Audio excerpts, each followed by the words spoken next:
Center, and it is time to look once again into the crystal ball, right, and look at some of the snow. Hard to believe we're getting one right back to back, but yet here we are. I think one of the biggest concerns that is going to be underplayed in this is the cold. It is going to be dangerously cold. We're talking temperatures feeling more like the single digits during the event and even below zero at times. And so that's the type of cold you really don't want to mess with. That's the cold you don't want to be outside in for a long period of time without the proper protection. We're talking multiple layers, lots of socks, like we're just multiple layers, probably 3 or 4 layers. And then your outer layer needs to be something close to being waterproof because like we're playing in the snow, right? Snow is made of water. So you could get wet.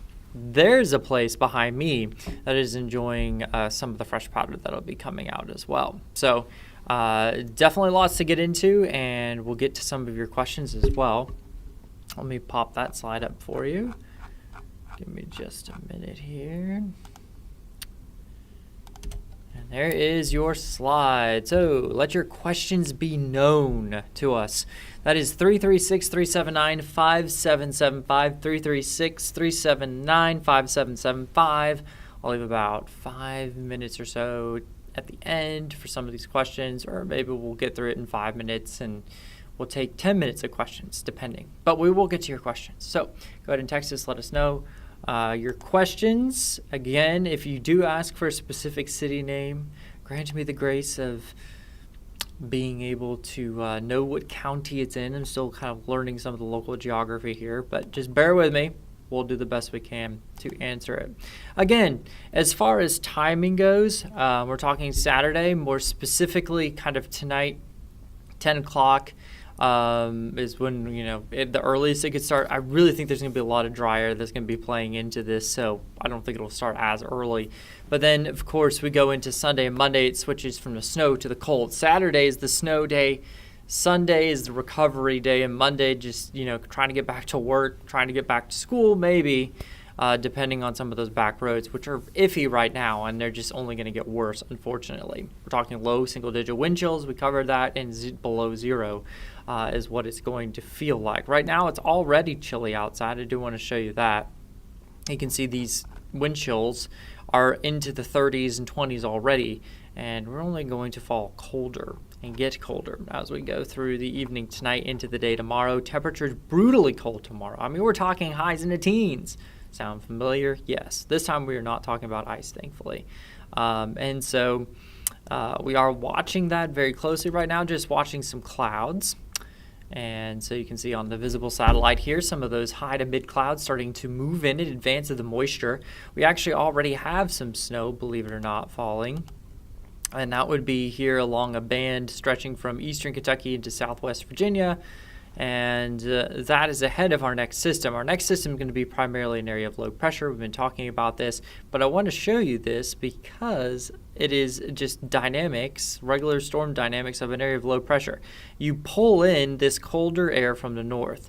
Not only are we putting cold air in place, we're putting cold dry air in place. So this is going to suck some of that dry air into the center of the area of low pressure. Think of it like a vacuum cleaner. It's sucking everything up, right? And producing lift at the same time with some of the snow, hence why we're seeing snow, because it's producing lift.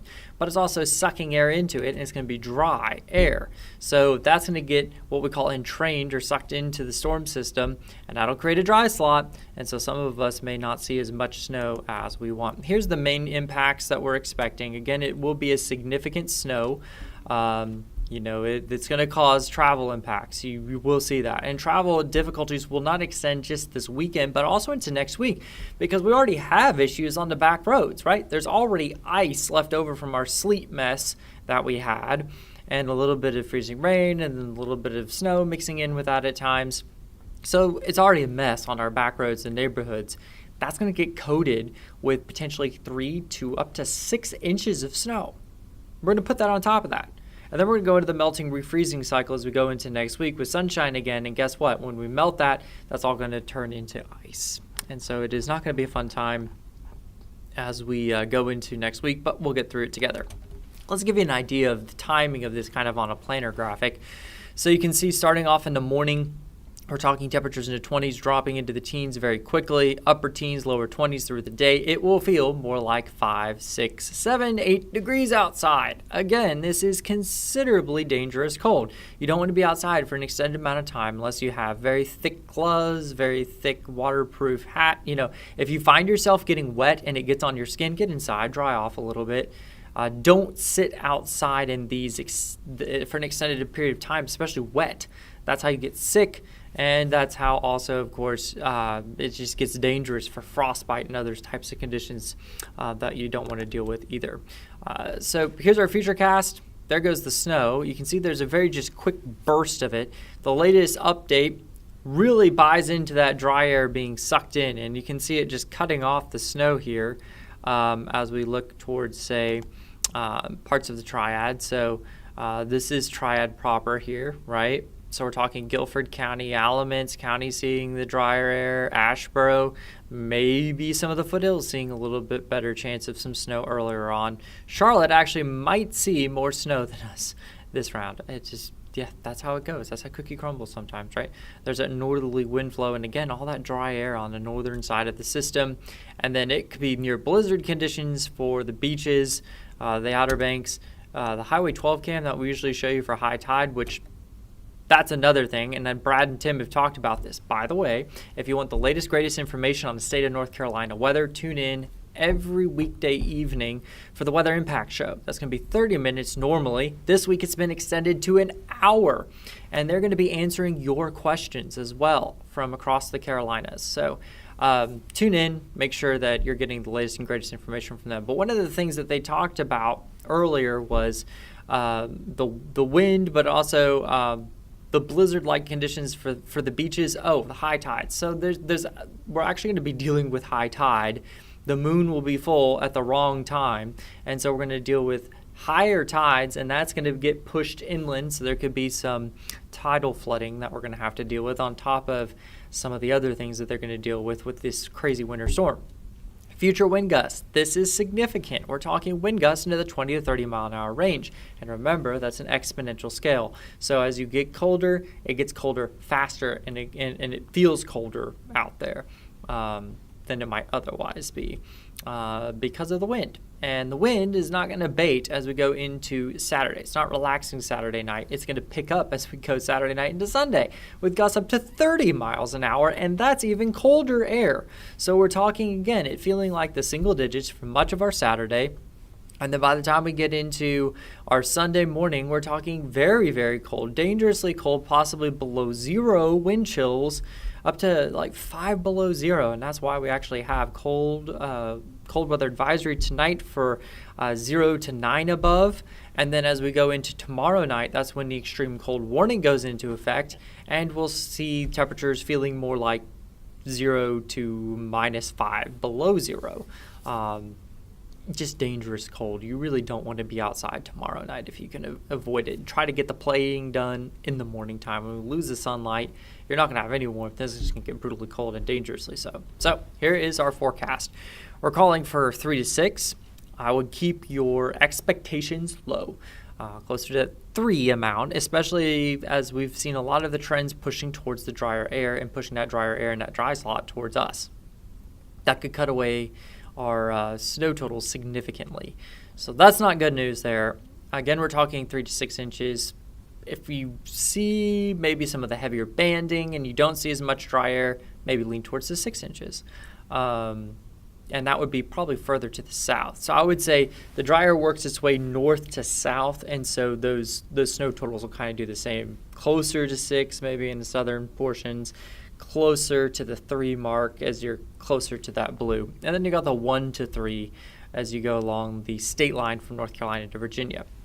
Here's that kind of timing profile. Prepping, very important here. Cleanup day Sunday, below zero wind chills. You've got it all, right? So it's just going to be brutally cold. As we go into next week, we'll see temperatures in the low 40s, I think.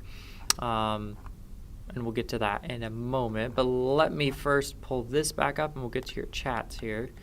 And I'll leave the snow map on because I'm sure you guys are asking about snow totals.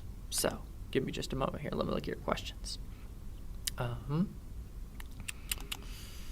We got a question here. Let's see. In Greensboro says, when will we expect first snowfall? And that is an excellent question. And it's going to be basically based on when do we start to see the moisture overcome the dry air at the surface. There is quite a bit of dry air. This is Arctic air, and so not only is it cold, it's also very dry, and it doesn't hold a lot of moisture. So we are going to see the cold and dry air earlier on, and we're going to keep the cold air, eventually bringing that moisture in. I would think in your better chances in Greensboro of starting to see those first flakes is going to be after midnight tonight. I'm pretty confident on that. We have some very dry air, and unless we have some significant wet bulbing, which is where basically you saturate a column very quickly, and then you start to see that initial burst of snow being quite heavy, I don't think we see snow before midnight. Maybe a few flakes. I won't rule that out, especially maybe from that east-west oriented snow band that's moving into parts of southwest Virginia at the moment. We can look at that on radar if you want. And so, yeah, that's what we're talking about there. So for Greensboro, I would say after midnight, better chances of seeing heavy snow, probably not until the afternoon hours would be my best guess. But we're going to be here every hour with you starting in the morning, so you'll know when that heavy band starts to move in. That's a great question. Thank you, In, for your question. Randolph County when's the snow supposed to hit Randleman? My name is Logan. Hey, Logan. Thank you so much for your question. Randolph County and in Randleman there. So you can see in Randolph County there, still painted in blue. I would think that your snow totals would be a little higher from this because the drier air is going to work its way in from the north. So you're going to get cut off first if you're further to the north and to the east. At least that's where the dry slot looks like it's setting itself up. In the latest model runs, it kind of comes in from the north and dries us out. So I would say between the 3 to 6, but closer maybe to the higher end of that because you might see snow for a little bit longer period of time. That's what my thinking is for Randolph County. What time would it start? Again, anytime after midnight, I would say. And then I would say the people that see the snow start sooner, that's going to be more towards like the northern portions of our viewing area. And then as far as who sees it taper off last, that's going to be closer to the southern edge or eastern edge of the viewing area there as the storm kind of pivots and pulls out to sea and goes and impacts the northeast with another nor'easter. Lots of fun for them. And so that would be my best guess. So that's kind of what we're dealing with. Those are the couple questions I had. I don't know if anybody has any other questions. I can definitely go back to the slide there with the number in case you had a question. I know Tim's been doing Facebook Lives with you all as well, so you can ask your questions there. But through each of these, we'll at least give the opportunity for you to be able to ask questions with that board. Let me pop it back up and pop myself off. So about a couple minutes here, probably about 2 minutes. So if you have a question, let it be known. If we can't answer it now, we will try our best to answer it as we go through the afternoon. We have lots of content for you starting at 4 on CBS, and then of course also streaming on Plus.